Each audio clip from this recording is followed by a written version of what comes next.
Hola a todos. Hoy vamos a sumergirnos en la historia de 5 ideas, 5 frases en latín que nacieron en la mente de un monje y acabaron redibujando por completo el mapa del mundo que conocemos. Es una pregunta potente, ¿a que sí? ¿De verdad pueden unas pocas palabras, formuladas hace ya más de 500 años, tener la fuerza suficiente para derribar imperios, para redefinir lo que entendemos por libertad y, en definitiva, para dar forma a nuestra mentalidad moderna? Pues yo creo que lo mejor es que nos metamos de lleno en la historia y lo descubramos. Mirad, para entender la magnitud de la explosión, primero hay que sentir la presión que había en el ambiente. Así que imaginemos por un momento la Europa del siglo XVI. No tiene nada que ver con la de hoy. Había una única institución, la Iglesia Católica, que lo controlaba absolutamente todo. De verdad, todos los aspectos de la vida, desde que nacías hasta que morías, y por supuesto lo que venía después. Y en medio de este panorama aparece nuestro protagonista. Y no es un rey ni un general con su ejército, es un monje, un profesor de teología llamado Martín Lutero, un hombre, por cierto, atormentado por sus propias dudas espirituales. Lo que empieza casi como un debate académico, un rifirrafe sobre la venta de indulgencias, se convierte en la chispa que va a prender fuego a todo el continente. La primera gran columna, el primer pilar de su pensamiento, fue un desafío directo al corazón mismo del sistema. Y todo, absolutamente todo, se reducía a una pregunta que parecía muy simple. ¿Quién tiene la última palabra? Y aquí es donde vemos el choque frontal de dos mundos, de dos formas de entender la fe. Por un lado, la Iglesia decía, la autoridad está en las Escrituras, claro que sí, pero también en siglos de tradición y, por supuesto, en la palabra infalible del Papa. Y en el otro lado, los reformadores lanzan una idea que para la época era radicalmente simple. La única autoridad es la Escritura. Punto. Esta idea se conoce como sola Scriptura. ¿Y qué significa esto en la práctica? Pues que la Biblia es la única regla de oro, la vara de medir definitiva para cualquier doctrina o práctica. Todo lo demás, ya sea una tradición de siglos o la decisión de un concilio de obispos, tenía que ser juzgado por la Escritura, y no al revés. Y esta frase lo resume todo. Es la famosa declaración de Lutero ante el emperador Carlos V. Hay que imaginarse la escena, de verdad. Un hombre solo, desafiando a los dos mayores poderes de su tiempo, el Sacro Imperio Romano y el Papado. ¿Y cuáles eran sus armas? Su conciencia y un libro. Nada más. El efecto de esta idea fue una auténtica revolución. Porque, si la Biblia es la máxima autoridad, entonces todo el mundo tiene que poder leerla, ¿no? Lutero la traduce al alemán y, gracias a la imprenta de Gutenberg, que era una tecnología nueva, la Biblia dejó de ser un monopolio de una élite que leía en latín. Esto desató una ola de alfabetización y de pensamiento crítico que no tenía precedentes. Venga, pasemos ahora al segundo gran pilar.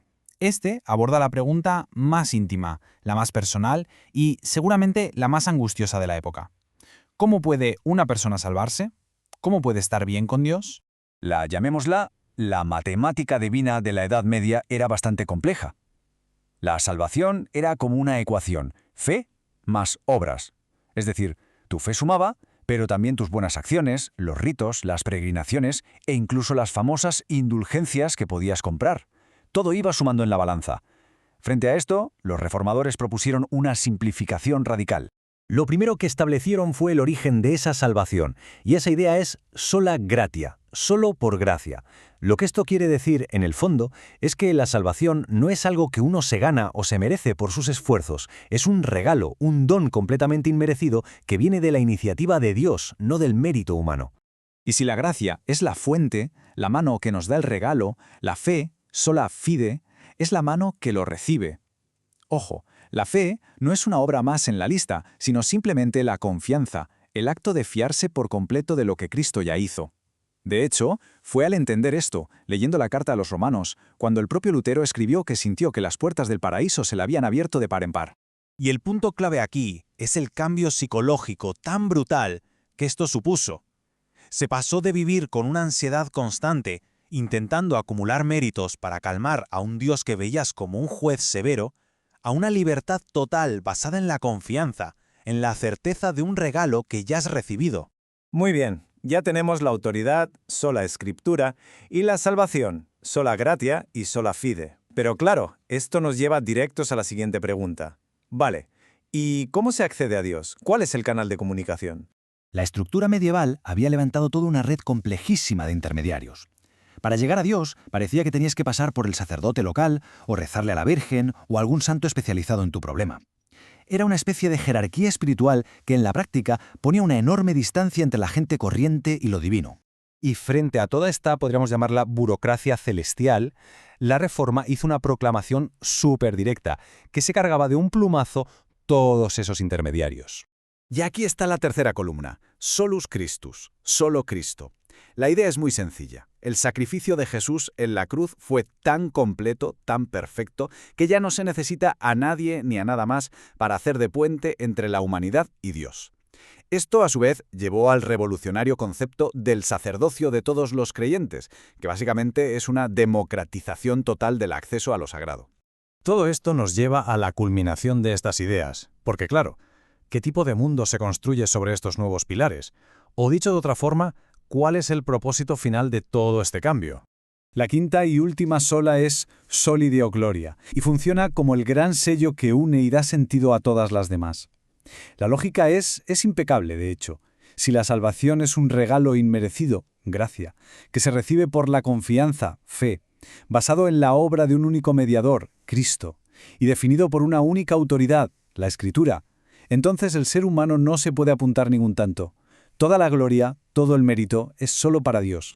Y esta idea, que parece muy teológica, lo cambió absolutamente todo en el día a día. De repente, se borró la línea que separaba lo sagrado de lo secular. El trabajo de un zapatero, de una madre criando a sus hijos o de un gobernante, si se hacía con excelencia y para honrar a Dios, se convertía en un acto de adoración tan válido y tan espiritual como el de un monje rezando en su monasterio. El impacto cultural de esta forma de ver el mundo fue inmenso. Impulsó a genios como Isaac Newton a estudiar el universo, no a pesar de su fe, sino para admirar la gloria del Creador. Inspiró la música de gente como Johann Sebastian Bach, que firmaba todas sus obras con las iniciales SDG, Soli Deo Gloria, y forjó una nueva ética del trabajo que veía la profesionalidad y la excelencia como un deber casi espiritual. Así que, en resumen, queda claro que estas 5 frases no fueron solo un pequeño reajuste teológico, fueron un cambio de paradigma total, un terremoto que sentó las bases para muchas de nuestras ideas más modernas sobre la autoridad individual, la libertad de conciencia y el sentido o el propósito de la vida. Y con esto, volvemos a la pregunta con la que empezamos. Han pasado más de 5 siglos. Quizá ya no usamos estas frases en latín en nuestro día a día, pero la pregunta sigue ahí, flotando en el aire. ¿Sigue resonando su eco en nuestra cultura, en nuestra forma de pensar, en nuestras instituciones, incluso cuando ya ni siquiera somos conscientes de dónde viene ese eco? Ahí lo dejo para la reflexión.